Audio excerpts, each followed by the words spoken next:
होली की आत्मा। बचपन से शहर में रहने वाला मनोज इस साल होली की छुट्टियों में अपने गांव दुर्गापुर वापस आता है, जहां उसे देख पूरा गांव खुशी से झूम उठता है। जब गया था तब इतना सा था और अब देखो कितना बड़ा हो गया है। हाँ सरपंच जी, जब मैं गया था तब आप भी बहुत जवान थे और अब देखो कितने बूढ़े हो गए हैं आप।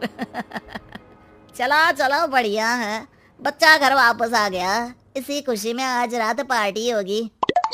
क्या बात है, गांव में भी पार्टियां होने लगी। वैसे अगर पार्टी की बात है तो आज क्यों सीधा होली पार्टी करते हैं। होली पार्टी की बात सुन चहल पहल में अचानक सन्नाटा छा जाता है, जिसे देख मनोज को कुछ अजीब लगता है, लेकिन तभी सरपंच बात पलट देता है। अब बहुत देर हो गई, चलो सब अपने घर चलो, पार्टी के बारे में कल सोचेंगे। मनोज भी मम्मी पापा के साथ घर आ जाता है, पर होली पार्टी और उस पर पूरे गांव की खामोशी वाली बात अभी तक उसके जहन से निकलती नहीं। पापा, होली पार्टी की बात पर सब चुप क्यों हो गए थे? अरे होगी उनकी कोई अपनी बात, मुझे गांव की पंचायत ही थोड़ी पता है। थक गया हूँ, चलो सो जाते हैं, कल बात करते हैं। पापा की बात मानते हुए मनोज भी सोने चला जाता है। आज तो छुपा लिया, लेकिन हफ्ते बाद जब होली का दिन आएगा तब इसे कैसे रोकोगे? अगली सुबह सूरज के साथ ही मनोज भी गांव घूमने निकल जाता है, जिस पर रास्ते में उसे अपनी ही उम्र के कुछ लड़के भी मिलते हैं, जिनसे दोस्ती कर अब वो उनके साथ घूमने लगता है। इसी तरह कुछ दिन बीत जाते हैं और होली नजदीक आने लगती है।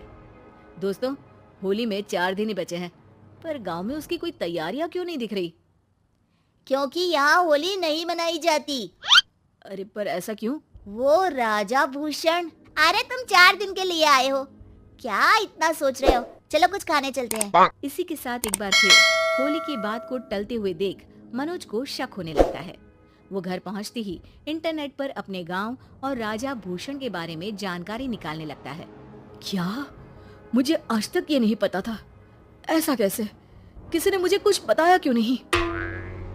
सारी जानकारी लेने के बाद मनोज गांव वालों या अपने मम्मी पापा से कुछ पूछे बिना खुद ही उसकी सच्चाई के बारे में छानबीन करने लगता है, जिसके चलते वो राजा भूषण की हवेली में पहुंचता है।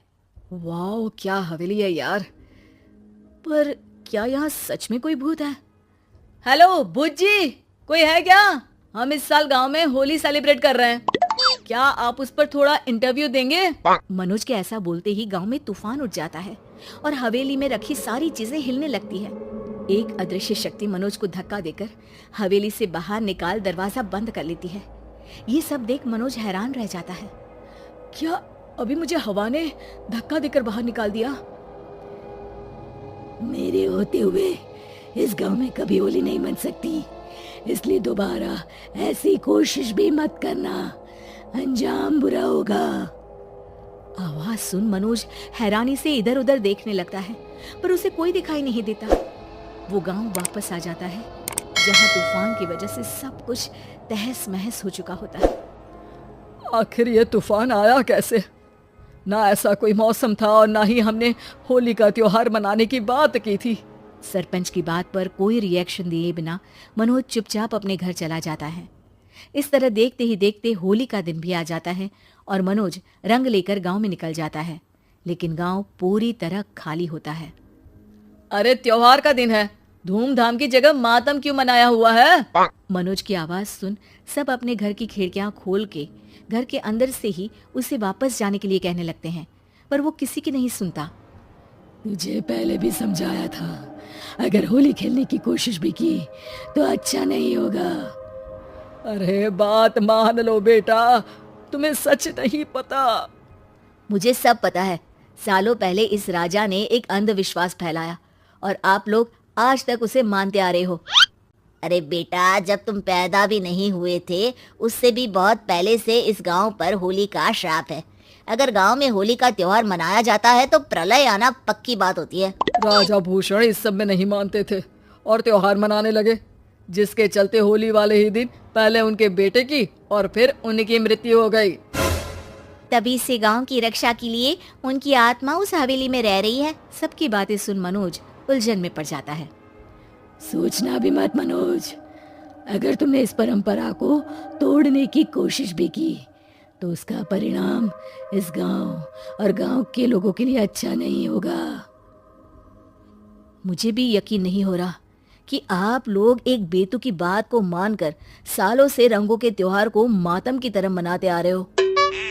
मनोज किसी की कोई बात ना मानते हुए पूरे गांव में रंग बिखेर देता है, जिसके तुरंत बाद वहां तूफान के साथ बिजलियां गरजने लगती है।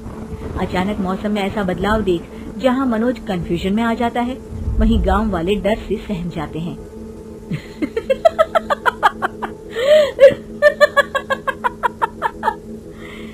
इस लड़के ने हमारे जैसे सिर्फ अपने स्वार्थ के लिए नहीं बल्कि पूरे गांव की खुशियों के लिए यहाँ होली मनाई है, जिस वजह से अब इस गांव पर होली का श्राप टूटता है।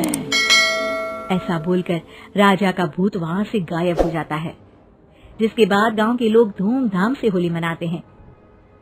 खुशियों के रंग गांव में बिखरे ही होते हैं कि अगली सुबह अचानक मनोज कहीं गायब हो जाता है और एक बार फिर गांव में होली का नया राज शुरू हो जाता है।